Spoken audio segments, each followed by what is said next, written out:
Reading from Srimad Bhagavatam, Canto 4, Chapter 9, verse number 23. So this stage we are discussing the creation of the fourth order, and the chapter is Dhruva Maharaj returns home.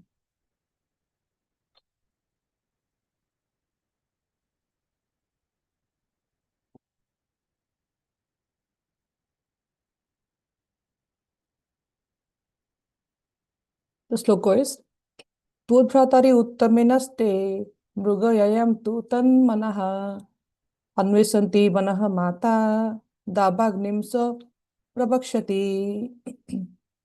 Tvotbhatari uttame Tvotbhatari uttamenaste mrugayayam tu tanmanaha anvesanti vanam mata dabagnim sa prabhakshati. Word by word meaning. Tvat, your, bhratari, brother, uttame, uttama, naste, being killed, mrugayam, in hunting, tu, then, tatmanaha, being too afflicted, anvesanti, while searching out, banam, in the forest, mata, the mother, dabagnim, in the forest fire, sha, see, pravakshati, will enter. Translation and purport by His Divine Grace Prabhupada. Translation. The Lord continued, sometimes in the future, your brother Uttama will go hunting in the forest, and while abjured in hunting, he will be killed. Your stepmother Suruchi, being maddened upon the death of her son, will go to search him out in the forest, but she will be devoured by forest fire. Purport by His Divine Grace Prabhupada ki jai. Dhruva Maharaj came to the forest to search out the Supreme Personality of Godhead with a revenging spirit against his stepmother. His stepmother had insulted Dhruva, who was not an ordinary person, but a great Vaishnava. An offense at the lotus feet of a Vaishnava is the greatest offense in the world. Because of having insulted Dhruva Maharaj, Suruchi would become mad upon the death of her son and would enter a forest fire, and thus her life would be ended. This was specifically mentioned by the Lord to Dhruva because he was determined for revenge against her. From this, we should take the lesson that we should never try to insult a Vaishnava. Not only should we not insult a Vaishnava, but we should not insult anyone unnecessarily. When Suruchi insulted Dhruva Maharaj, he was just a child. She, of course, did not know that Dhruva was a great recognized Vaishnava, and so her offense was committed unknowingly. When one serves a Vaishnava unknowingly, one still gets the good result. And if one unknowingly insults a Vaishnava, one suffers the bad result. A Vaishnava is especially favored by the Supreme Personality of Godhead. Pleasing him or displeasing him directly affects the pleasure and displeasure of the Supreme Lord. Srila Vishwanath Chakravarti Thakur, in his 8th stanza of prayer to the spiritual master, has sung Yashya Prasadat Bhagavat Prasadaha. By pleasing the spiritual master, who is a pure Vaishnava, one pleases the personality of Godhead. But if one displeases the spiritual master, one does not know where he is going. Om Ajnanatimirandhasya Jnananjana Salakaya Chakshuritam Yena Tasmai Sri Gurave Namah.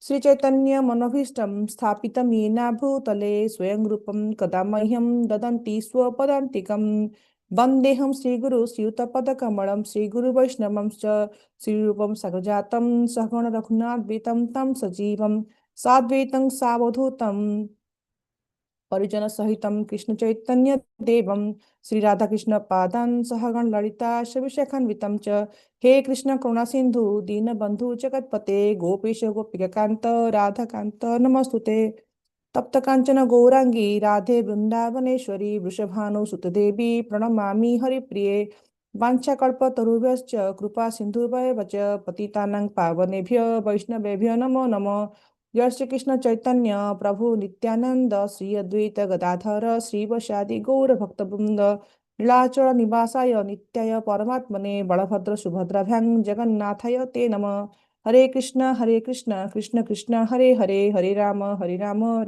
Rama Hare Hare. Hare Krishna, dear devotees. Thank you for joining today for the morning Srimad Bhagavatam sessions. So these days we have been discussing about Dhruva Maharaj and Lord Vishnu's pastime. How Dhruva Maharaj left his palace and he went to forest in a revenging spirit so that he wants to get a better kingdom from his great-grandfather, and how Lord Vishnu, pleased with his austerity, is appearing in front of him, and there is a conversation going on between little boy Dhruva and Lord Vishnu. So the subject matter is very beautiful, very wonderful, and so many things to learn here. My knowledge on this beautiful subject matter is very limited, but with all of your guidance and the mercy of and blessings of Guru and Gauranga, would like to glorify the subject matter for my own purification. Today is the auspicious Ekadasi and Baraha Dwadasi. So it's very auspicious to gather together, assemble together, and glorify Supreme Lord, or do Harikatha or Srimad Bhagavatam Shravanam. So with this, let's go deep into this verse. So here we see that Srila Prabhupada very beautifully has pointed out that offense at the lotus feet of a Vaishnava is the greatest offense in the world. So one of the 10 offenses to the holy name of the Lord that we read in the morning, the first and the foremost dangerous of all the offenses is to blaspheme those devotees who basically have dedicated their lives to spread the holy name of the Lord. So here another line Prabhupada has given, that we should never try to insult any Vaishnava. Not only should we not insult any Vaishnava, but we should not insult unnecessarily. So this line is very important, that we should not insult anyone unnecessarily.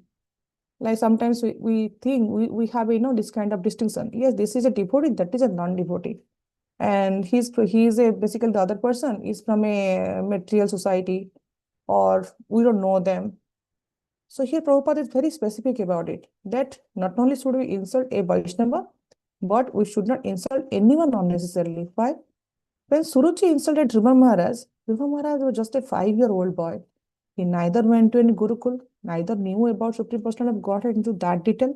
He was a Kshatriya boy, little boy, and he was not a recognized Vaishnava also. So when Suruchi insulted, he was just a 5-year-old boy. He is basically Suruchi's stepson, we can say like that. So he was not recognized, he was not a recognized Vaishnava. And so her offenses was committed unknowingly. He did not know that Dhruva Maharaj is that great personality he will be. So he committed unknowingly. Often this idea comes to mind, oh, I did that unknowingly, I did not know it. But here we see clearly, Prabhupada says that when one subs a Vaishnava unknowingly, we get the good result. But unknowingly, if we insult a Vaishnava also, we also get this some amount of bad result also. Why? Now, Vaishnava is always favored by Supreme Personality of Godhead. So pleasing a Vaishnava or pleasing a non-Vaishnava is basically you are pleasing the Lord or displeasing the Lord. And any offense committed towards a saintly soul or a Vaishnava is basically considered, our Acharya said, is kind of a mad elephant, basically is entering into a yard and affecting your garden.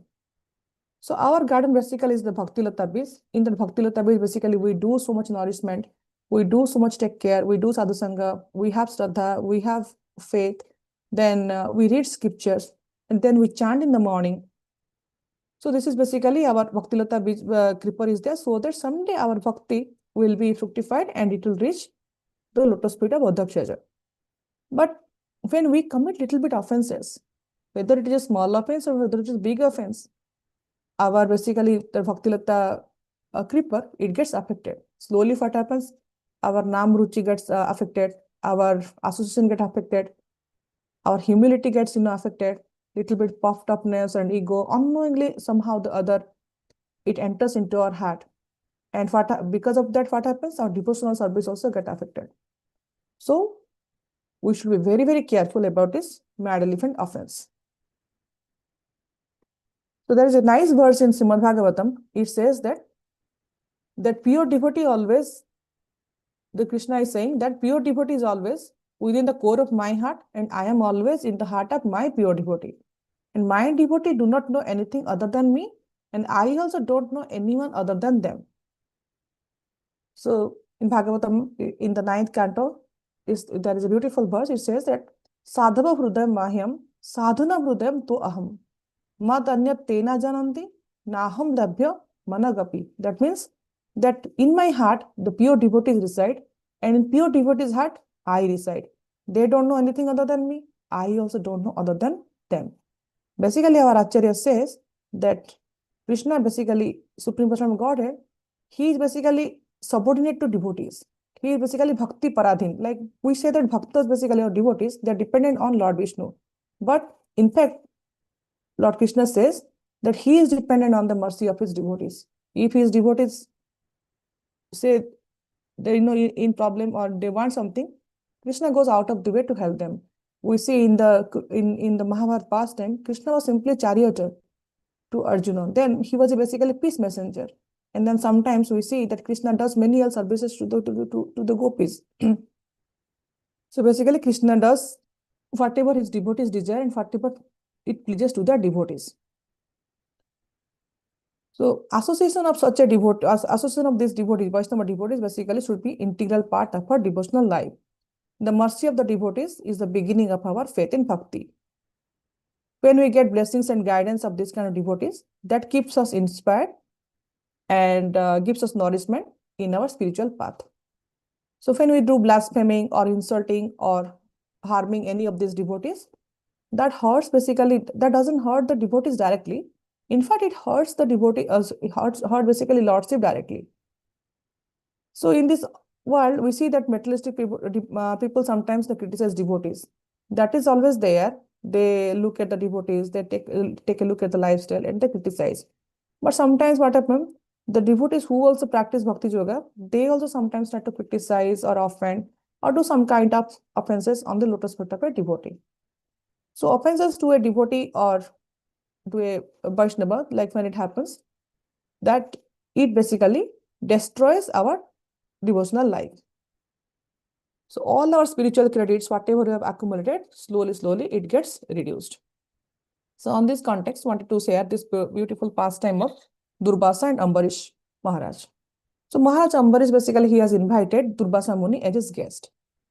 I think that also was a Ekadasi time, he was there. And when the Dwadasi was appearing, and that time, the fast breaking time was approaching, and Durvasa Muni was not around.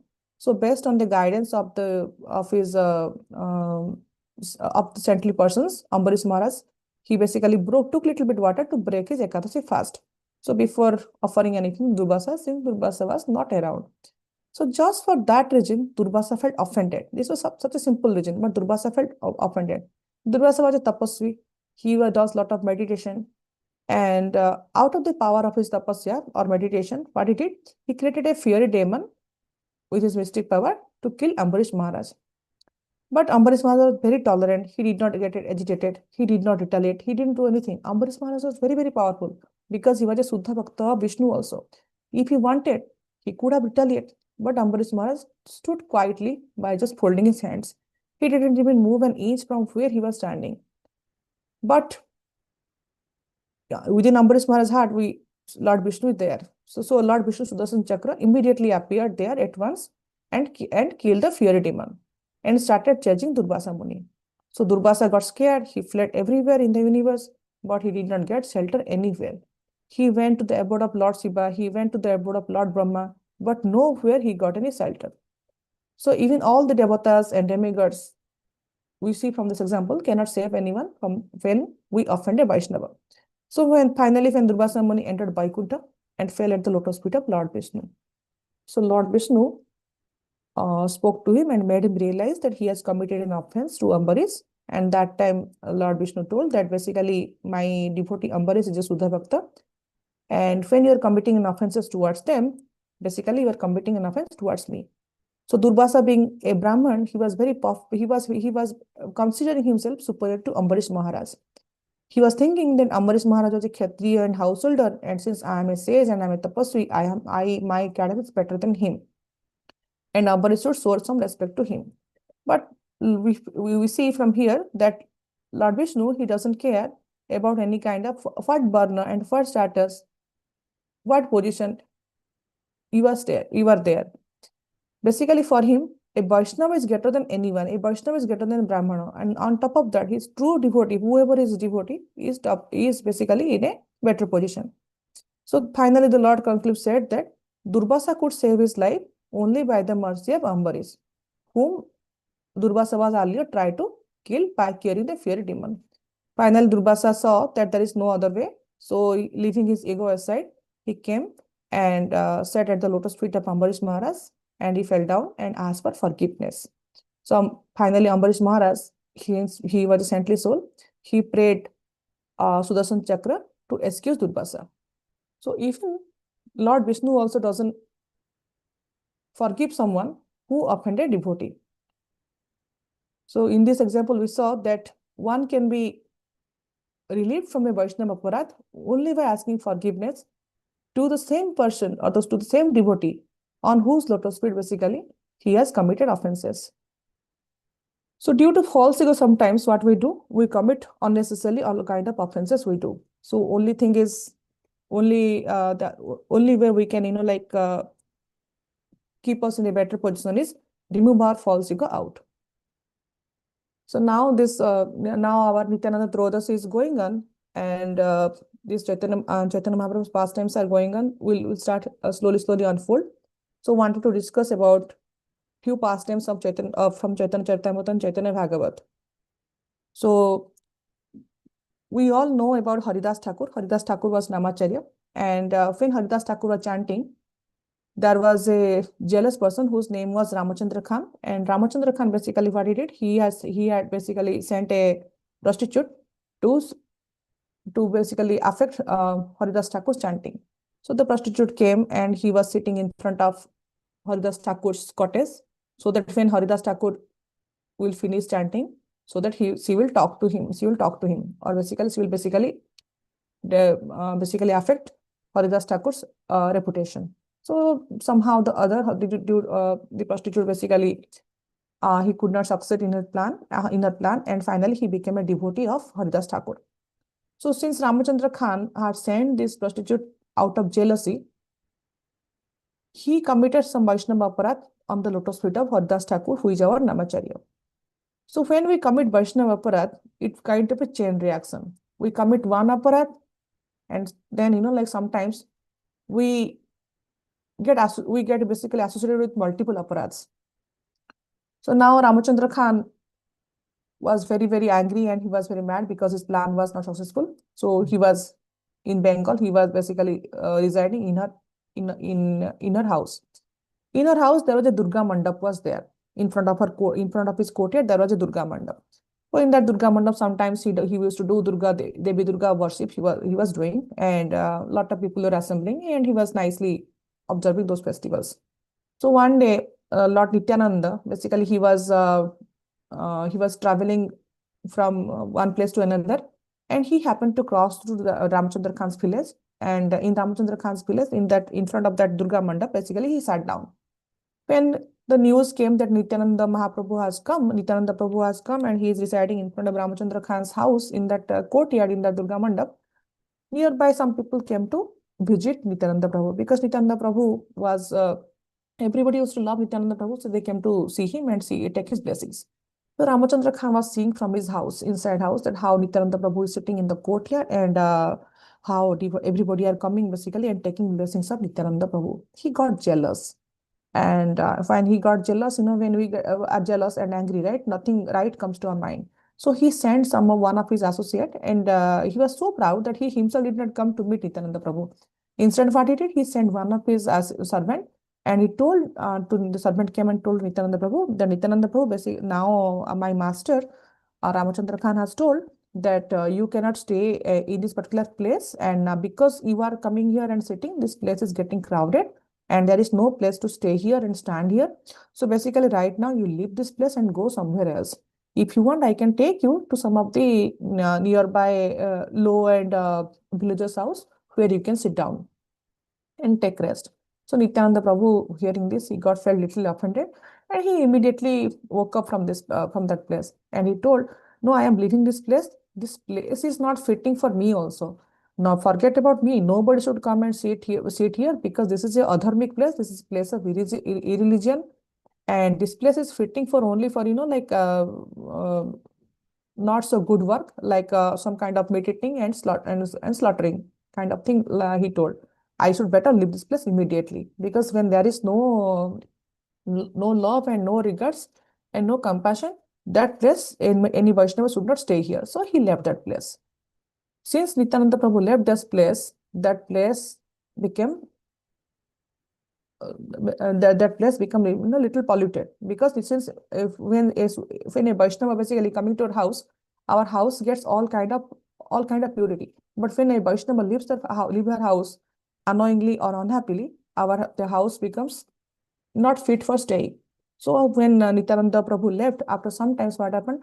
Ramachandra Khan had some tax issue was going on with the current current the village management, or whoever was the king over there. He had some taxes was going on. So the people came, and they took basically the Muslim rulers. They came and they captured the Durga Mandap where Nityananda Prabhu was sitting, and Ramachandra Khan told Nityananda Prabhu not to sit and do the assembly over there. So they captured the Durga Mandap. And after that, sometime what happened? They came and they cooked meat over there and eat, and they did some kind of their way of merrymaking and fun they started doing. So finally, they captured Chandra Khan's house, and they tormented the village also by doing all kind of irreverent and illicit work. They tormented the entire village also. So the thing to want to share here is, when somebody commits Vaishnava Aparadh, it's kind of a chain reaction. It's not only like stops there. Not only in this lifetime, it sometimes it hurts also in the next lifetime. Suppose sometimes we think that yes, in this life we committed Vaishnava Aparadh, now we are going to the next life, but next life also it hurts also. The Vaishnava Aparadh also doesn't leave us; it goes behind us. You can see from the example of Daksha Prajapati.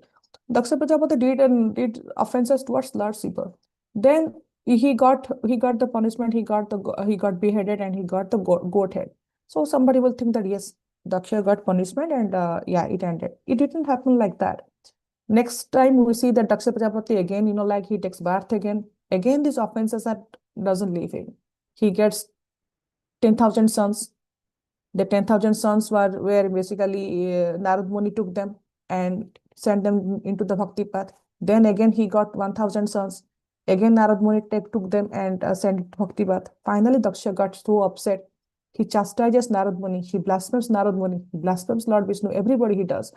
And fine, because that Vaishnava Aparadh is still within his heart, is a small seed. It is there. So he was so puffed up, he was so mad that he chastised Narad Muni that you cannot stay in one place. You are Narayan's Bhakta and you cannot stay in one place because you have basically affected in my plan. So the Vaishnava Aparadh is so powerful that even Lord Vishnu also cannot forgive the devotee from that. So what to speak of others? Even the Supreme Mother of Lord Gauranga, Lord Gaurasundar, he was also there was a pastime also that he was also offended by Vaishnava. Even Lord Gaurasundar also could not asked his mother basically to do some kind of precaution for committing Vaishnava Aparadh. So once what happened that like Sachi Mata, once our Chaitanya Mahaprabhu told Sachi Mata that that mother, you have committed an offense, and for that offense you will never get Bhagavad Prapti. Basically, you will never go back to Godhead, and you will never get me. So Sachi Mata was very sad. What did I do that I am getting? You are saying me like this, like this. So Chaitanya Mahaprabhu told that you think what you have done, and for that you have committed some kind of Vaishnava Aparadh. So Sachimata was very, very frightful. She was very simple and humble and innocent devotee. She understood that she has displaced her son somehow, and he explained her that you have no go back to Godhead because you have committed an offense against a Vaishnava.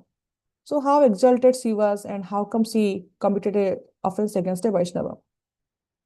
So then he said that Chaitanya Mahaprabhu said that when your elder son or my elder brother, he took sannyas, you were in your mind, although you did not say anything, in your mind you were blaming or blaspheming Advaitacharya for influencing him to take sannyas.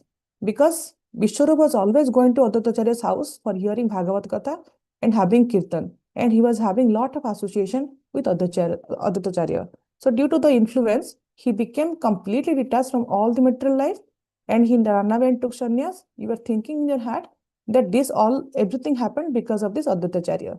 And so in your mind, basically, you are thinking that Advaitacharya is instrumental in sending your son for sannyas. And in your mind, actually, basically, you have some kind of hard feelings towards Advaitacharya. So due to this, you have committed a Vaishnava Aparadha sin. So Sachimata told that now since I have done this, you tell me what I should do to atone this offense. Then Gauranga told that I cannot I cannot reduce your offenses. I can maximum tell you the instruction that how dangerous the Vaishnava Aparadha is. But I myself can actually save a soul from Vaishnava Aparadha. Even though I am Supreme Personality of Godhead, I cannot save you from that. So Sachimata said, how is it possible? No, you do one thing. You ask forgiveness and you take the dust of lotus feet of Advaitacharya. Then only your offenses will be reduced. So Sachimata told, no, Advaitacharya considers me his mother. He won't let me ask forgiveness to him. Neither he will let me take the dust of his lotus feet. So you tell me, how should I do? And he is much bigger and stronger than me. How will I ever touch his lotus feet? We see know how we try to touch the Vaishnav's lotus feet, how they hold our hand, don't let us. So similarly, Sachimata was saying that how can I take the dust on lotus feet of Advaitacharya? Then Chaitanya Mahaprabhu told, then yeah, that's the only way. You can get forgiveness. So here we see that Chaitanya Mahaprabhu wanted to show the world that how serious it takes if one commits an offense towards a Vaishnava. So he made a plan that he said that when Advaitacharya is coming to my house to meet us, to my courtyard to meet us, that time basically he will bow down as we Vaishnavas bow down to each other. That time, what do? You go behind and take the dust of Advaitacharya's lotus feet. So that is the only way you can do it. So then Sachimata followed the same thing. When Advaitacharya came and bowed down to Gauranga Prabhu, basically that time, Sachimata took the dust of Advaitacharya's lotus feet. So Advaitacharya was very surprised what Sachimata is doing. Chaitanya Mahaprabhu's mother is, taking the dust of his lotus feet. So he asked, Mata, why are you doing it? Why are you doing that like this? Then Sachimata opened the secret that when my elder son took sannyas, and I had some hard feelings towards you. So because of that reason, Chaitanya Mahaprabhu has asked me to basically get your forgiveness, and you please forgive me. So Advaitacharya then folded his hand and bowed down in front of Sachimata. So yeah. So from here we see that when we commit an offense for a Vaishnava, our Acharya says that we should go and take forgiveness from that person. Basically, we can think that when a thorn basically enters our feet, what we do? We take another thorn to take that out. So similarly, in which mouth we have committed offense towards a Vaishnava, in the same mouth, basically, we should ask forgiveness for our offenses. So we should avoid as far as possible to commit Vaishnava Aparadh, whether knowingly or unknowingly. As we see in the example of Suruchi's case, Suruchi little bit offensive behavior towards Dhruva, and later on what happened? His son basically he was captured by the forest fire, and he was killed, and later on when Suruchi is entering into the forest, basically he was captured by the forest fire. So these offenses, whenever we do, Lord also doesn't forgive for that unless we seek directly forgiveness from the same Vaishnava or the person we are basically committed the offense to. With this, would like to end today's discussion. Thank you so much. Hari Bol.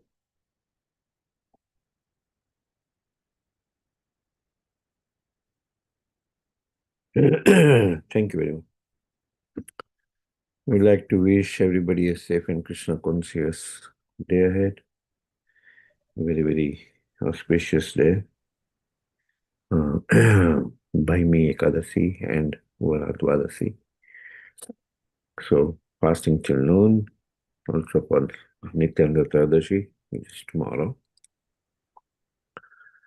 And we'd like to offer our prayers to the Supreme Lord by chanting Hare Krishna. Hare Krishna. Hare Krishna Krishna Hare Hare Hare Rama Rama Rama Hare Hare Hare Krishna Krishna Krishna Hare Hare. Hare Hare Rama, Hare Hare Rama, Rama, Hare Rama Rama. Rama, Hare Hare, Hare Krishna, Hare Krishna, Hare Krishna Krishna, Krishna, Hare Hare Hare Krishna, Krishna Krishna, Hare Hare, Hare Hare Rama, Hare Rama, Hare Hare Rama, Rama. Rama, Hare Hare. Rama Hare Hare.